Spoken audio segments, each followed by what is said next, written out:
우리 그리스도인의 삶을 살아가는 모습에서 믿음의 실제를 경험하는 두 측면이 분명히 있습니다. 이쪽으로 걸어가야 믿음으로 살까? 아니면 이쪽으로 걸어가야 믿음으로 살까? 이런 경험되는 두 측면이 분명히 있단 말이죠. 오늘 우리가 읽은 본문에서 그것을 잘 알려주고 있는데, 그것은 바로 마라라는 한 장소와 엘림이라는 장소가 있다는 거죠. 이 두 장소에서 우리가 얻을 수 있는 것이 무엇일까? 이것을 우리는 오늘 시간에 경험하는 귀한 시간. 그래서 내가 어떤 길을 가야지만 하나님 앞에 믿음의 사람으로 살아갈까를 여러분 찾는 귀한 시간 되기를 축복합니다. 이 본문의 배경은 이스라엘 백성들이 홍해가 갈라지는 놀라운 기적을 통해서 종살이하던 애굽에서 나왔습니다. 바로의 압제, 그 노동에 시달렸던 그 고통의 시간에서 나왔습니다. 그리고 이들은 광야길을 걷게 됩니다. 이들은 하나님의 보호하심을 통해서 홍해를 기적같이 건너는 감격 같은 이런 모습을 얻게 됩니다. 야, 과연 우리가 이것을 건넜다니. 여러분 그렇지 않겠어요? 여러분 바다가 갈라진다는 건 신율이 아니잖아요. 그런데 바다를 건너와서 자기를 쫓는 애국 군대가 다 소멸돼 버렸어요. 이제는 해방된 모습, 감격이 아니겠습니까? 하나님의 보호하심 속에서 이들은 기적을 경험하게 됐다는 거예요. 그리고 모세와 미리암 그리고 온 백성들이 하나님 앞에 찬송을 하게 됩니다. 그리고 마치 죄 사함에서 거듭난 하나님 백성들이 하나님 앞에 기뻐 뛰며 나란 사람을 구원해 주셨어? 그런 모습 아니겠습니까? 여러분도 처음 교훈 받았을 때, 하나님의 감격을 누렸을 때 막 입가에 미소가 띄면서 찬송 소리를 막 내지 않습니까? 저 역시도 찬송의 소리를 냈거든요. 너무 감사해서 하나님이 나 같은 사람을 구원해 줬다는 이 감격 때문에 너무 기뻐서 여러분 찬송을 하게 될 수밖에 없다는 거죠. 그런 찬송을 하는 이들에게 이제 홍해의 기적을 경험한 지 사흘이 지났습니다. 3일밖에 안 지났다는 거죠. 근데 그 3일을 걷는데 이들은 물을 얻지 못합니다. 사람이 물을 먹어야 살잖아요. 근데 물을 얻지 못했습니다. 그러니 이들의 마음은 절망적인 상황에 다를 수밖에 없죠. 그런데 이들에게 드디어 광야에서 오아시스를 발견하는 기쁨을 얻게 됩니다. 그런데 그 물이 기뻐할 수 없는, 사람이 마실 수 없는 쓴물이라는 거죠. 순간 행복했던 그들의 마음은 실망으로 변하게 됩니다. 그래서 그 오아시스 그물 이름을 갖다 마라라 이렇게 부르게 됩니다. 마라는 쓰다, 비통하다 이런 뜻을 가지고 있습니다. 이들 앞에 닥친 절망의 현실. 이러한 상황에서 이들이 할 수 있는 것은 좋은 소망의 빛보다 모세에게 원망하는 소리를 내게 됩니다. 그 원망을 들은 모세는 하나님 앞에 기도하기 시작합니다. 그런데 그 기도한 모세에게 하나님은 응답의 은혜를 허락해 주죠. 그리고 한 나뭇가지를 죽게 하고 그 나뭇가지를 물에 던지게 합니다. 그러니 그 물이 단물로 변하게 됩니다. 마실 수 있는 물이 되어버렸다는 거예요. 그 나뭇가지가 뭔데? 근데 하나님의 명령을 듣고 던졌더니 마실 수 있는 물. 근데 여기서 하나님께서는 이 단물을 마시게 한 이들에게, 하나님 이 백성들에게 이 말을 선포합니다. 26절에 이르되 너희가 너희 하나님 나 여호와를 말을 들어 순종하고 내가 보기에 의를 행하며, 내가 보기에 의를 행하며, 내가 보기에, 너가 생각했을 때 의가 아니라 내가 봤을 때 의를 행하며 내 계명의 귀를 기울이며 내 모든 규례를 지키며 내가 애굽 사람들에게 내린 모든 질병 중에 하나도 너희에게 내리지 않겠다. 이 얘기는 뭐예요? 내 말을 잘 들으라는 거예요. 그러면서 나는 너희를 치료하는 여호와라는 거예요. 이 얘기는 뭡니까? 하나님이 모든 걸 할 수 있다는 얘기 아니겠습니까? 여러분 믿습니까? 정말 하나님이 모든 것을 한다는 사실을 믿습니까? 여러분의 어떤 상황에서도 그분의 명령에 따라서 그분이 보실 때 의를 행하는 모습이 있다면 하나님께서는 그 모든 것을 해주겠다는 거예요. 그런데 25절의 하반절에 보면 하나님께서 그들을 어떻게 시험하셨다 그렇게 말하고 있거든요. 왜 하나님께서는 처음부터 단물을 주지 않으시고 먼저 쓴물로 마시게 하셨다가 그 다음에 단물로 변하게 했을까? 처음부터 단물을 주면 안 됩니까? 왜 쓴물을 줬다 그 다음에 단물을 주냐 이거예요. 이 말씀에 비춰보면 하나님께서는 광야를 걷는 이스라엘 백성들에게 이들이 지금 나를 끝까지 의지하는지 안 의지하는지, 홍해 기적을 건너왔고 3일이 지났는데 그래도 나를 끝까지 물을 못 먹고 있는데 의지하지 않는지를 말씀으로 시험해 보는 겁니다. 근데 이들은 원망함으로써 사흘 전에 홍해의 기적 감격 다 잊어버린 거예요. 여러분, 어제는요, 와, 정말 하나님은 나에게 참 나를 사랑으로 이끌어 주셔. 야, 하나님 멋져.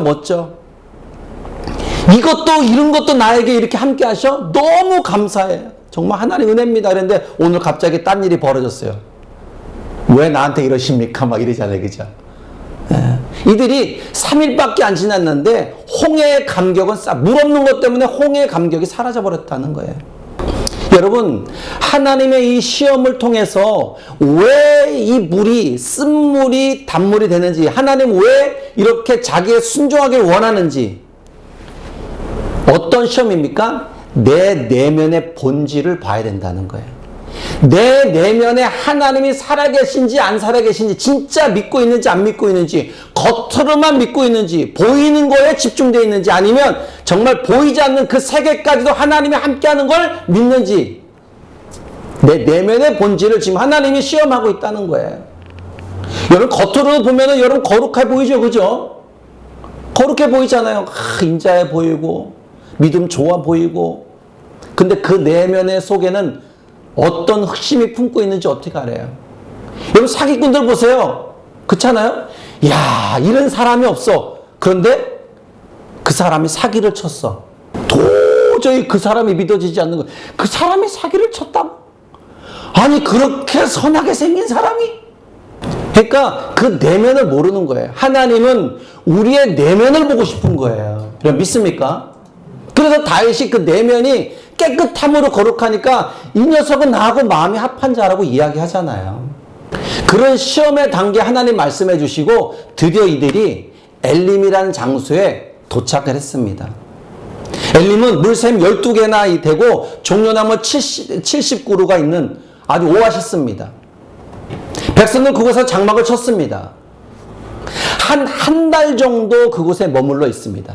여러분, 물이 풍족한 곳, 이들이 엘림에 보낸 시간, 고통스러웠던 노예 생활에서 벗어나서 인생 최초의 따뜻한 행복한 경험을 하는 시간.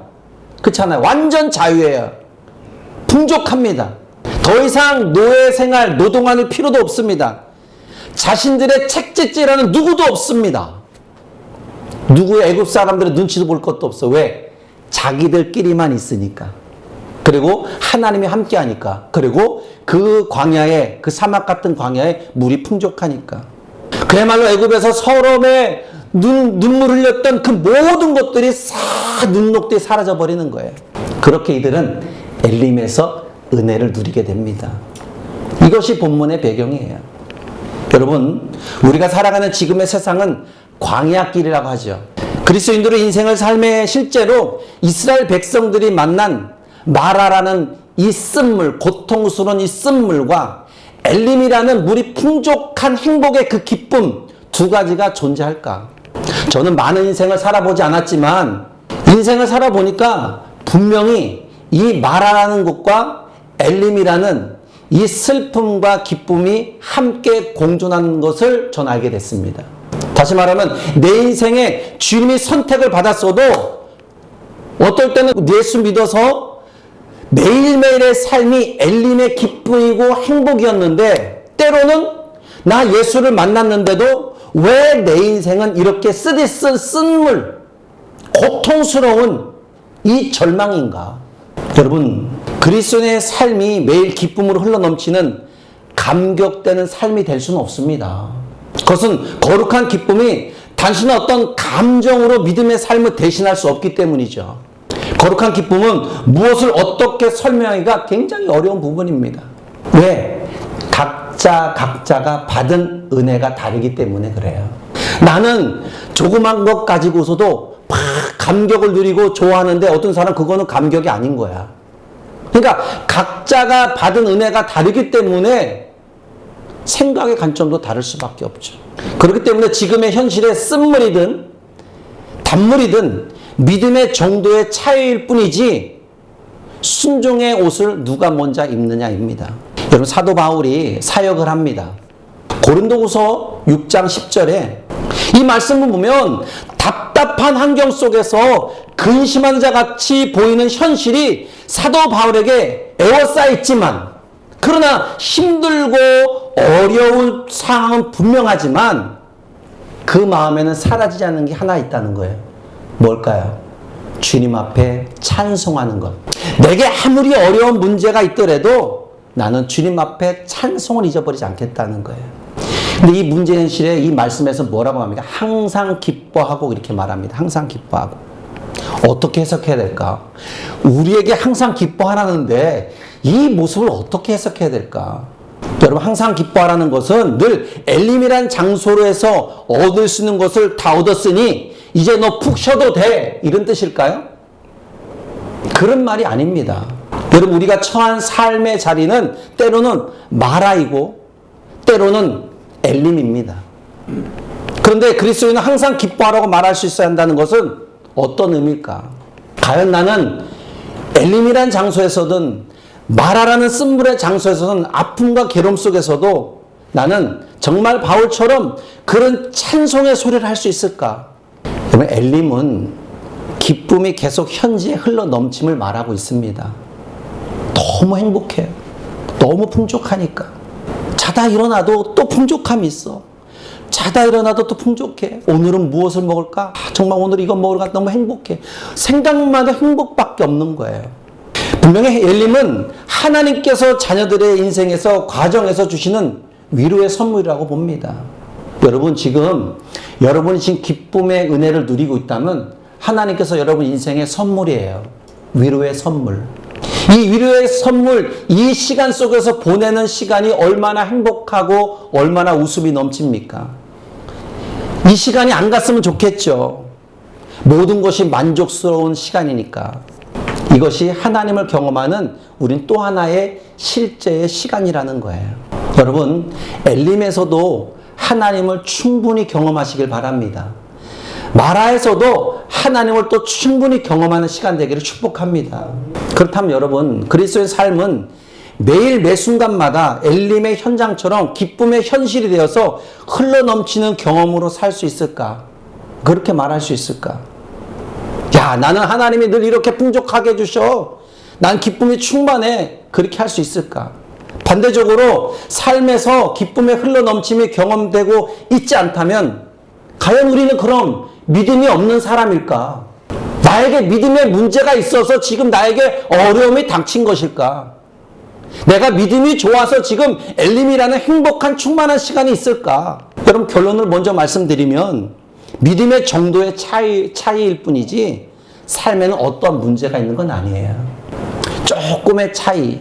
그렇다면 여러분의 인생에 마라를 먼저 만났을 때 우리는 하나님의 약속 안에서 있는 은혜에 따라 살아가는 성도들입니다. 여러분 믿습니까?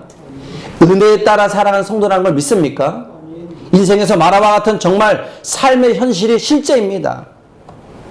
다시 말하면 성도에서 인생에서 엘림과 마라가 삶에 함께 공존하고 있다는 거예요. 저는 오늘 엘림의 시간이고 어떤 사람은 지금 마라의 시간일 수 있죠. 같은 시간 안에 있는데 누구는 엘림이고 누구는 마라의 장소에 있다는 거예요. 주를 믿는 우리가 하나님 앞에 나갈 때 딱 떨어지는 답은 없습니다. 그냥 우리의 시간이 마라의 시간일 수 있고 엘림의 시간일 수 있다는 거예요. 지금 인생의 엘림이 아니라 마라라는 시간을 지나고 있을 때 여러분은 어떻게 그 환경에서 기뻐할 수 있을까? 마라의 아픔이 있을 때 애써 감사하다고 말하고 웃어야 믿음이 좋은 것일까? 아니면 상황이 힘든데 나 힘들다고 말하는 것이 믿음 없는 소리를 들을까봐 말하지 않은 걸까? 여러분 경험 안 해봤어요? 그죠? 저는 경험해봤거든요. 내가 이 소리 하면은 마치 목사가 믿음 없다고 소리 들을까봐 얘기 안 할 때 있거든요. 여러분, 사실 엘림의 풍족함이 있을 때는 성도로서 잘 견뎌냅니다. 그렇잖아요. 그런데 걱정 안 해도 되는 것은 마라에서는 어느 성도나 다 힘든 것은 마찬가지라는 거죠. 누구나 다 그런 시간들 오니까 여러분, 그 시간이 내가 먼저 왔으면 먼저 잘 견디면 되는 거예요. 누구를 믿고? 주를 믿고. 여러분 믿습니까? 그렇다면 여러분 어떻게 견뎌야 되냐 이거죠. 어떻게? 성도로서 어떻게? 엘림은 잘 견딜 수 있지만 마라라는 쓴물이 있을 때 어떻게 잘 견뎌야 되냐고요. 여러분, 우리의 삶은 어떻게가 굉장히 중요합니다. 어떻게가 중요해요. 너 어떻게 살았니? 너 그런 환경 속에서 어떻게 살았어? 나 같으면 못 살았어. 근데 넌 참 대단하다. 어떻게 살았길래? 어떻게 하나님이 너와 이렇게 함께 했을까? 너는 보인다. 성도로서 어떻게 살아야 우리가 어려운 환경 속에서, 아니면 기쁨의 환경 속에서도 교만하지 않고 살아갈 수 있을까? 여러분 보세요. 아브라함이 한 치 앞도 보이지 않는 인생길에서 아브라함이 하나님의 약속을 기억하고 삶을 잘 견뎌냈습니다. 요셉이 뜻하지 않게 형들을 통해서 종으로 팔려갔습니다. 아주 절망의 순간이죠. 죽을 고비를 얼마 넘겼는지 모르겠어요. 그런데 그 순간에서도 주를 바라보고 그의 약속을 기억하며 살아갔습니다. 다윗이 뭐 잘못했습니까? 그 사울에게 쫓기는 상황 속에서도 주를 바라보며 그 하나님의 약속을 믿고 걸어갔다는 거예요. 여러분, 우리는 하나님의 약속의 자녀라는 걸 믿습니까? 약속의 자녀예요. 버림받지 않을 약속의 자녀란 말이죠. 절대 주님 우리를 버리지 않아요. 왜? 주님이 약속된 자녀이기 때문에. 그분을 기억하고 믿음으로 약속을 붙잡는 것이 우리에게는 최선의 방법입니다. 주님 나 위해 죽으셨잖아요. 나도 주를 위해 죽는 믿음, 그 은혜, 당신이 나를 위해 죽으신 그 약속의 은혜가 내게 있기 때문에 나도 그렇게 살겠습니다는 약속된 자녀의 마음. 성도는 믿음으로 하나님의 약속 안에 있는 하나님의 선하심과 자비, 그 은혜를 붙잡아야 한다는 거예요. 지금의 현실이 웃음이 사라지고 거룩함이 무너지는 시간일지라도 그럼에도 불구하고 성도는 믿음으로써 하나님 약속 안에 있는 선하심과 자비와 은혜를 붙들어야 될 줄 믿습니다. 우리는 오늘 본문의 말씀을 충분히 읽었습니다. 하나님께서는 25절 하반절 말씀에 이 백성을 시험하시는 본수를 봅니다. 이 시험한 은혜 속에서 존 칼빈은 이렇게 말합니다. 하나님께서 단물을 먼저 주지 않고 쓴물을 먼저 주신 이유에 대해서 이렇게 답을 합니다. 하나님께서는 단물을 먼저 주실 수도 있었다. 그러나 하나님은 쓴물로서 그들 속에 잠복해 있는 쓴뿌리를 드러내고자 하셨다. 쓴물로서 그들 안에 있는 쓴뿌리를 드러내고자 했다는 거예요. 여러분 보세요. 기쁨이 있을 때는 그렇게 잘 드러나지 않아요. 내면이. 그런데 여러분, 고통의 순간이 있을 때 여러분 내면에서 막 뭐가 드러나요. 그죠? 정말 이 사람한테 이런 면이 있었어 하고서 막 드러나 버립니다. 여러분, 하나님이 우리를 택하시고 부르셨을 때 먼저 마라의 쓴물로 인도한 것조차도 하나님의 선하심을 신뢰하도록 부르심을 받았지, 좋지 않은 상황마다 불평하도록 부르심을 받은 게 아니에요. 마라는 우리가 누구인지를 알게 하는 하나님의 시험 무대일 수도 있습니다. 시험 무대. 지금 어려운 환경에 있다? 하나님이 지금 이 말씀에서 보면 우리를 시험하는 단계일 수도 있다는 거예요. 그러니 여러분, 그 어려운 상황에서 여러분, 우리는 그 하나님의 나를 택하신 그 약속을 기억하고 믿음으로 견뎌내고 우리의 마음을 붙들으면 되는 거예요. 할렐루야. 여러분 다 힘들어요. 마라 만났을 때 성도로서 안 힘든 사람이 어디 있습니까? 저도 힘들거든요. 목회자지만 저도 힘들어요. 찬송가 가사에 이런 가사가 있어요. 날마다 숨 쉬는 순간마다 내 앞에 어려운 일 보내. 이래 인생의 어려운 순간마다 주의 약속을 생각해 보내. 내 마음속에 믿음이 잃지 않고 말씀 속에 위로를 얻네. 주님의 도우심 바라보며 모든 어려움 이기도 흘러간 순간마다 주님 약속 기대하네. 할렐루야. 주님 약속을 기대하고 주님 약속을 내 마음에 새기고 나가면 여러분 충분히 이길 수 있습니다. 충분히 해낼 수 있어요. 왜? 그 주님은 나의 위로자가 되기 때문에. 그렇다면 우리가 다시 한번 본문에 한번 들어가 봐서 무엇이 우리를 불행하게 하는지를 한번 살펴보기로 합니다. 이스라엘 백성들은요, 광야에서 물을 찾을 수도 없었고 찾은 물이 마실 수 없는 쓴물로 되어진 물입니다. 그리고 그들은 그 쓴물 때문에 모세에게 원망합니다. 홍해를 경험한 지 몇 년이 지난 것도 아니고 딱 3일밖에 안 지냈습니다. 여러분, 인간이 행복을 추구하고 싶은 마음이 잿성과 만났을 때 어떻게 달라지는지를 보여주고 있는 장면 아니겠습니까? 인생의 이 안에 있는 행복 추구는 굉장히 큽니다. 나는 늘 계속 행복했으면 좋겠어. 어느 장소에 가든 누굴 만나든 나는 무조건 행복했으면 좋겠어. 그런데 그 행복의 순간에 죄성을 딱 만나게 되는 순간에 인간은 어떻게 될까? 여러분, 에덴 동산에서 풍족함 있죠, 그죠?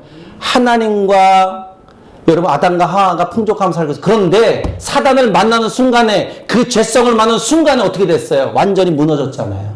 완전히 무너졌습니다.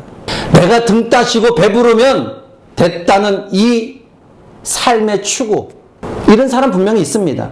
아, 나만 풍족하면 됐지 뭐. 여러분, 죄인은요, 누군가를 사랑할 때조차도 자기를 위해 사랑합니다. 자기 중심적으로. 그래서 결혼해도 조건적 사랑에 머무를 수밖에 없는 거예요. 내어주고 배려하고 내 살까지 다 줄 수 있는 게 아니라 조건적인 사랑. 죄인에게는 본질적으로 완전히 이타적인 사랑이 아니라 이기적인 사랑이 존재할 수밖에 없다는 거예요. 그렇기 때문에 죄인의 세상에서 행복의 조건은 오직 엘림에서의 평안한 삶만 추구하는 거예요. 아픈 거 필요 없어요. 오로지 마라의 쓴물이 아니라 엘림의 장소에서만 있기를 바라는 거예요. 성도는 죄인된 자기 중심에서 거듭남으로 주님과 만남을 통해 있어야 될 줄 믿습니다. 주님과 만남. 죄인된 생각에서 거듭난 하나님의 자녀가 될 때 삶에서 어떤 일을 하며 어떤 변화가 만들어지는지를 우린 생각해 봐야 돼요. 여러분, 오늘 여러분이 하나님을 만난 그 은혜가 충만하려면 오늘 이 시간부터 그 시간이 얼마나 지속될지 모르겠지만 분명히 다른 생각을 갖게 되고 다른 행동을 하게 될 것입니다. 그런데 그와 반대적으로 은혜를 받지 못하고 만약 하나님이 나와 함께 하심이 전혀 아니라고 생각하면 어떻게 해요? 그 지금 주어지는 시간, 그 상황마다 그 상황에 따라서 찬송이 아니라 거기에 따른 원망과 시비와 불평이 쏟아질 것입니다. 이렇게 거듭남의 기준은 다른 거예요. 죄성에서 있는 우리의 자기중심적에서 어떤 마라를 만나든 엘림을 만나든 자기중심에서 벗어나서 이타적인 삶으로 하나님의 은혜 가운데 빠지게 되면 이 사람은 하나님의 지배를 받고 하나님의 영광 돌리는 귀한 사람이 될 수 있다는 거예요. 로마서 6장 14절에 말씀합니다. 죄가 너희를 주장하지 못하리니 이는 너희가 법 아래 있지 아니하고 은혜 안에 있느니라. 할렐루야. 더 이상의 죄가 너희를 주장하지 못하게 한다는 거예요. 왜 그럴까요? 왜? 무엇 때문에? 하나님의 약속된 자녀, 거룩함으로 이타적인 하나님의 은혜의 삶으로 살기를 작정했기 때문에 새 사람 된 나에게는 더 이상의 죄가 나를 지배하지 못하게 만들 수 있는 그 능력이 충분히 나에게 지금 있다는 거예요. 어느 시간에? 지금 이 시간에 하나님 말씀을 듣고 내가 순종하기로 작정한 나에게 마라가 되었던 엘림이 되었던 어느 장소로 나를 갖다 놔도 죄가 더 이상 나를 괴롭히지 않도록, 죄가 더 이상 나를 주장하지 않도록 내 자기 중심적으로 삶이 아니라 이타적인 삶으로 살아갈 수 있는 그 방향성을 가지고 충분히 하나님께 영광 돌리는 삶이 될 수 있다는 것. 그게 바로 새 사람이라는 거예요. 더 이상 죄가 우리의 내 안에 있는 그 본성을 좌지우지할 수 없다는 거예요. 내 본성을 좌지우지할 수 있는 거는 마라도 아니고 엘림도 아니에요. 하나님인 줄 믿습니다. 어느 장소에 따라서 내 본성이 좋아지고 나빠지는 게 아니에요. 그 장소에 상관없이 나는 항상 어느 장소에 가든 내 본성은 하나님께서 나를 주장하는 것이지 내 본성을 죄가 더 이상 나를 주장하지 못하게 한다는 거예요. 여러분 믿습니까? 그래서 엘림이라는 장소가 천국으로 착각하고 있는 그 순간부터 우리는 마귀에게 지혜를 받는 거예요. 아, 나 이 행복이 그냥 천국 같아. 그냥 이대로 그냥 끝까지 갔으면 좋겠다. 이것 또한 잘못된 거예요. 성도는요, 어느 시간이든 시간 차이에 따라서, 세월의 차이에 따라서 여러분 앞서거니 있어거니 행복과 또한 불행이 교차적으로 만날 수 있다는 거예요. 그게 인생이에요. 그러니 지금의 삶이 왜 나는 안 돼 답답하다고 그렇게 너무 저와 여러분 주저앉지 않길 바랍니다. 주저앉을 필요 없어요. 왜? 있잖아요. 이 또한 지나가니까. 모든 거는 시간이 해결해 주게 돼 있어요. 근데 그 시간 동안 내가 어떻게 견디냐 이거죠. 뭐예요? 아까 얘기했잖아요. 하나님의 약속을 믿고. 하박국 3장 17절, 18절 이렇게 말씀하고 있잖아요. 비록 무화과 나무가 무성하지 못하며 포도 열매가 없으며 감람나무에 소출이 없고 밭에 먹을 것이 없고 우리 양이 없으며 외양간에 소가 없을지라도 나는 여호와 하나님으로 즐거워하며 나의 구원의 하나님으로 말미암아 기뻐한다. 너무 좋은 말씀 아닙니까? 하박국 선지자가 맞닥뜨린 현실은요, 너무 고통스러운 현실인 거예요. 이스라엘이 다 무너진 현실이에요. 앞이 막막합니다. 뭐가 보이지 않아요. 뭐가 빛이 보여야 뭐가 소망이 있는 거죠. 그렇지 않아요? 여러분 굴 속에 갇혔을 때 조금만 불빛 하나만 들어도 난 살았다 소리치잖아요. 그죠? 무엇 하나 그런 불빛이 없는 막막한 지금 시대입니다. 감람나무와 밭에 열매가 소출이 전혀 없어요. 뭐 아무것도 없어요. 절망, 비참, 그 상황인 것입니다. 최악의 상황, 답이 없는 현실의 상황, 무엇 하나 누가 나를 도와줄 사람도 없고 내가 스스로 뚫고 나가는데 뚫고 나갈 힘도 없어요. 완전히 그렇게 상태에 무너져 있어요. 그러나 그는 나는 여호와로 말미암아 즐거워하고 나의 구원의 하나님으로 말미암아 나는 기뻐하겠다고 고백한 거예요. 여러분 이 고백이 있길 축복합니다. 내가 못 일어날 힘이 없을지라도 들어가 있어라도 누가 나를 저주하고 퍼붓고 야 너 그렇게 예수 잘 믿더니 그것밖에 안 됐어 이런 소리가 들려올지라도 나는 하나님으로 말미암아 기뻐할 수밖에 없습니다. 저들의 저주의 입이 하나님이 막아줄 줄 믿습니다. 내 인생에 다시 빛을 볼 줄 믿습니다. 이런 믿음의 승리가 여러분의 길을 축복합니다. 마라의 현실이 하박국 선지자의 즐거움과 기쁨에 그 찬송을 막을 수가 없다니까요. 여러분 마라라는 답답한 고난의 현실이 어찌 여러분을 주님이 약속된 자녀 여러분의 찬송 소리를 막을 수 있냐 이거예요. 지금 당장 목이 다른 순간에도 내가 하나님 앞에 찬송하겠다는데 사자 앞에 들려줘도 나는 괜찮아. 나는 그분을 찬양할 수밖에 없어. 이렇게 말하는데 누가 이기겠냐 이거예요. 이스라엘 백성들이 원망할 때 모세는 하나님 앞에 기도합니다. 한 나뭇가지를 줍게 했고 그 나뭇가지를 쓴물에 던지게 했어요. 근데 그 쓴물이 백성들이 고통에서 벗어날 수 있는 기쁨의 행복으로 만들 수 있는 단물로 변했다는 거예요. 이 나무가 바로 누굽니까? 예수 그리스도 아니겠습니까? 나를 위해 십자가에 달리신 그 예수. 여러분 고통의 순간에도 나를 위해 죽으신 그 예수를 기억하면 어떻게 돼요? 그 순간에 사라지지 않습니까? 주님의 십자가는 우리 인생에 만나는 모든 말의 쓴물을 달게 바꿀 수 있는 그 능력을 갖고 있는 분이 누구다? 예수님입니다.